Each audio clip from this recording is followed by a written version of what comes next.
Assalamu alaikum wa rahmatullahi wa barakatuh to some of you, and peace out to the rest of you. Hit the share button because the message is more important than the messenger. First, let me give special shouts out to G Tharo and GRD. You know who you are. But appreciate y'all coming through. And everybody else that may have come through for the SYSBM co-writer that I don't know about. As a matter of fact, while I'm recording this, let me see if I've been given any other shouts out to give. I'm looking now, waiting on it to come up.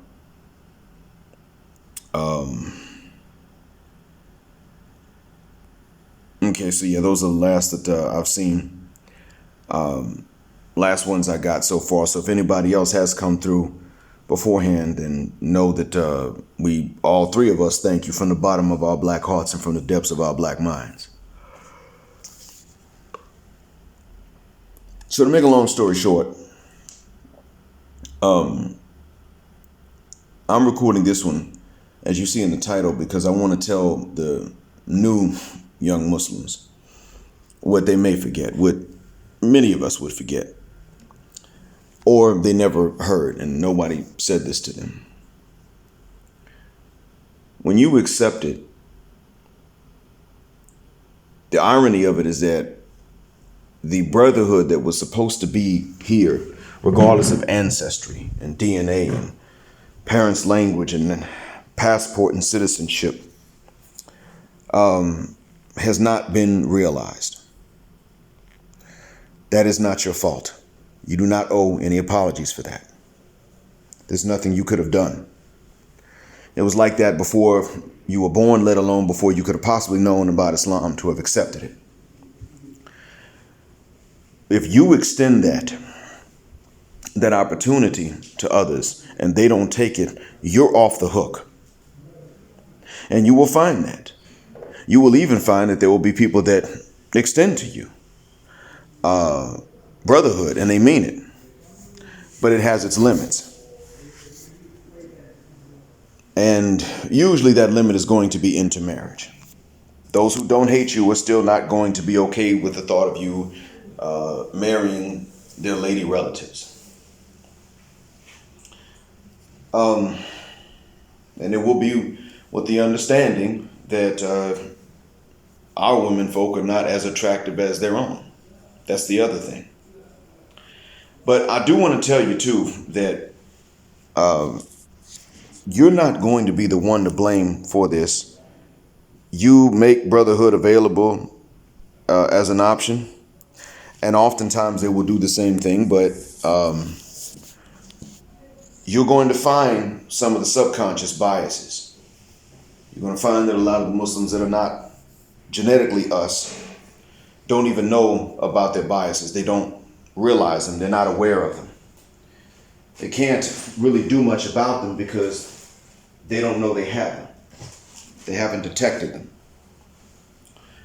That also, again, it's not your fault. It's kind of there, it's kind of not. I mean, it's less their fault than the biases of which they are aware.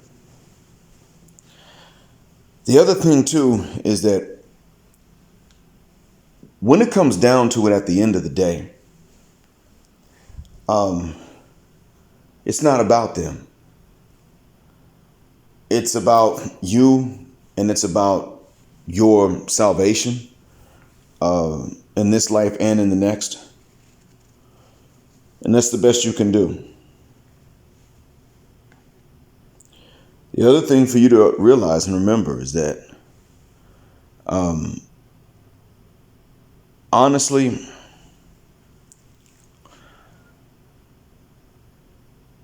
and this isn't easy for anyone to remember all the time, but it's still necessary. You are already a part of the most unified black brotherhood that there is. As a black person that has become Muslim, what I have said as my stance is actually going to become very important to us ADOS is a distinction. It is not a division. Don't get caught up in the division of it. It's not okay. The distinction is there. Your history within the race is distinct, and so too is the history of other black folks from other nationalities and coming from other parts of the world, i.e., the Haitian has a distinct experience. The Dominican has a distinct experience. The Jamaican has a distinct experience, and these experiences are distinct in their specific combinations, but they're not, even then, they're not completely unshared. I mean, people in the Caribbean know about colonization and enslavement. We know about enslavement. You could say we are a colonized people. Folks on the continent know about colonization more than enslavement, but if they're coming out of the Congo, such as what I see, then their national history involves both. Today, yesterday, one of my students whose name is also Hausawi, same last name as Mr. Hausawi, with whom I've been hanging out and even with whom I've begun to work. A student of mine by the same last name was outside with his friend, and I saw them and I joked with him and said, "I want to steal you all cigarettes." And as we got to chatting, I found out that my student with the last name Hausawi does not speak Hausa. And I asked him, "How is your English pretty good and your Arabic is fluent and you don't speak a lick of Hausa?" And he said that he'd lived in another city for a long time. And I said, "Okay, yeah, but how did you I need to know, how did you not come across any Hausa to speak, to learn it?" And he shrugged. And I asked him, "Do you want to tell your parents one day that your Creole teacher who came to teach you English has already learned a little bit more Hausa than you? You want to tell them that?" And he said, "Oh, what's a Creole?" I didn't blame him. But I asked him, "Well, look, did you hear back home?" And he knew what I meant by back home. I said, "Did you hear back home about how many of us disappeared? Many of the Hausa, the Fulata, and everyone that lived nearby just vanished and were gone." And he nodded his head, looked at me and said, yeah, I heard about that." And I said, "That's us. We were taken from home and taken to the New World. And we became various groups over there. One of them is the Geechee, and they're also called the Gullah. They live in Florida, Georgia, South Carolina, off the coast, on the islands." I said, "Another one is Creoles. We live on the Gulf Coast, the coast of the Gulf of Mexico. But those are just two examples. We were taken all over the New World. That's us. So you can consider us a related tribe. Now, having been away from home for anywhere from 400 to 200 years, are you ready to tell your parents that you got surpassed in their own language by someone that hasn't had access to learn Hausa in centuries?" Now that was a nice laugh. And he said, "Well, then when I'm done learning English, I better learn Hausa." Now, what I want y'all to I want those of you that have become Muslim recently, and even those of you who were, let's say, maybe you were born into it and you just recently came back into taking it seriously, to realize that for us, there is a unity. There is a common reference. We are most likely to treat each other like relatives. If others that are not black don't want a brotherhood with us, so what? If they do, they are welcome. But we have ours. Ironically, we have a commonality within the race that non-Muslim pro-blacks seek or dream about or wish that they had, and they don't. The reference is there for us. We always have something universal to which to refer back in the event of differences. And even when many of us make the mistake of putting culture in front of the religion, which many people of all races tend to do, we still have a reference in the faith itself. So in the event of a cultural clash, we can say, well, we know what Allah revealed. Some of you, when you accept this, you may find, and you are new, you may find that it feels overwhelming, and it does feel overwhelming in the beginning if there's no support around you.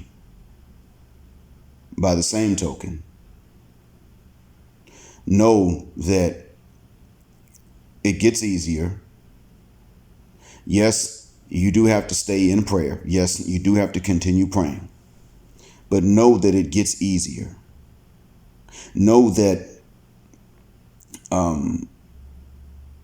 the unity between many of us is something for which non-Muslims that are black could envy us. Know that if you want to see black folks from different backgrounds that are geographically far apart from each other, married and happy together, you have the best chance of seeing that with us. Know that you have now become a part of a heritage that is making itself distinct even morally, not because we're genetically superior to other races, but because by virtue of people of other races not remembering that we are equal to them, they say things, they do things against us, and they give us their good deeds and take on some of our bad deeds. Thereby they make us superior. Or rather, I should say, they make themselves inferior. Know this. Know that yes, black folks, even with whom you've had a special bond, are going to come to you and say that you sold out the race or you're following behind the pale Arabs. They will say this, and they will sometimes even believe it. But know that if you are following behind the pale Arab, you have to take your shahada again, because that ain't what Islam is.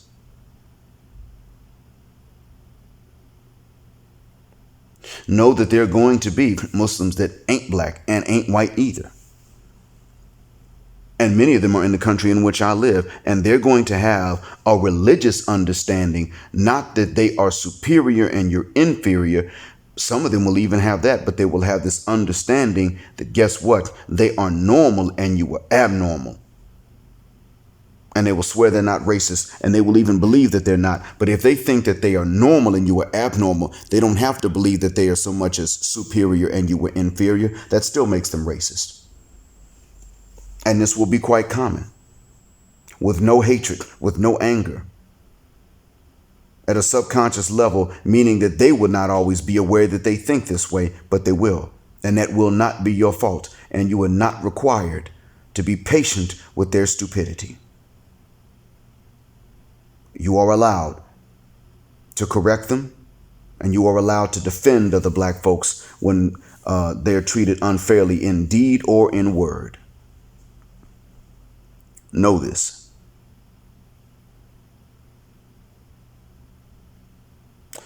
But don't let anybody come along and put you in a situation of distress. Know this too, that Islam is not to be confused with the red pill. Red pill is an awareness of a reality upon which women have insisted in the West.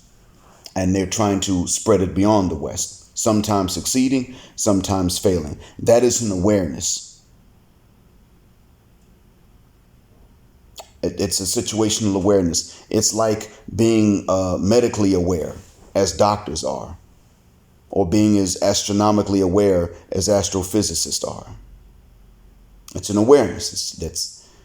It's a knowledge of a reality that is not subject to what people believe. But know that the two are not necessarily a mix. This red pill awareness does not supersede the religion. It doesn't supersede what Allah has revealed. The women had choices. They made them. They made this reality what it is. They made their bed.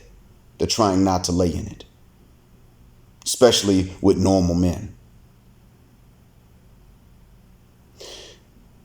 By the same token,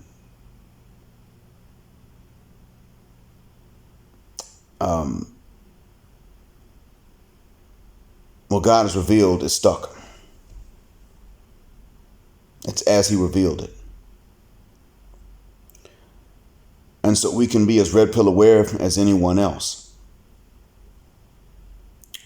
There are reactions that we will not be allowed to have. You are not required to give up either one in order to hold to the other. They are not in competition. That until the day that the world's women globally decide to behave as necessary to get what they want from men and even what they need from men, the red pill is it's a valid reality. It doesn't mean that you turn around and you cater your reactions to suit you, because in reality you have to cater your reactions to obey Allah. And that's what it means. You are not accountable for what somebody else did wrong. You owe nothing and you owe no penalty for what somebody else did wrong. They screwed that up, not you. So if someone comes along and tells you, well, you're trying to mix Islam with the red pill, and you're not, you know the difference, then you say, no. It's like saying that a doctor's trying to mix Islam with medicine. That's what it's like saying. It's not that. And if someone comes along and tries to tell you, you're trying to mix the red pill with Islam, you tell them something similar.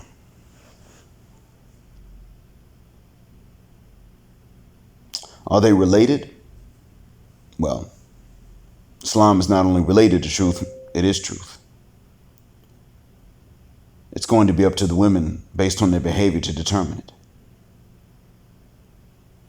To the extent that the red pill goes beyond women, that's another topic, but I'm talking with regard to how you're going to relate to women, because that is an important part of life for everyone, Muslim or non. These are the things I wanted you to understand, because I know that if no one talks to you about these things as someone who is red pill aware and that has become Muslim, then others will be able to come and talk to you about them in a way that distresses you and provide you no relief at all. They'll do it because they can. They'll do it because they don't know.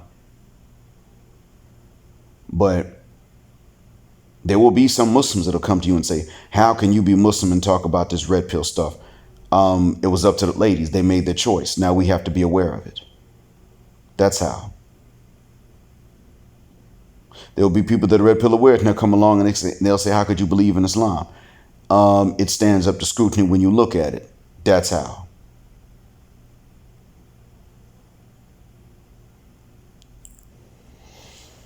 But they're only going to mention this in ways that the ones that are going to talk to you in ways that would be distressing are guaranteed. The ones that are going to come to you and actually address this in ways that are supportive are not guaranteed. And that's why I'm recording this. I mean it from the bottom of my black heart and from the depths of my black mind when I say that I hope this helps. Again, thank you for listening. Black heart, black mind, blackout, assalamu alaikum, and black heterosexual, non-select male power just because they don't like it, and black patriarchy until extinction of Judgment Day. Thank you again for flying with me on Jet Black Airways, where jet black is also a verb. Keep jet black with me till the wings and the wheels fall off. Gender justice forever.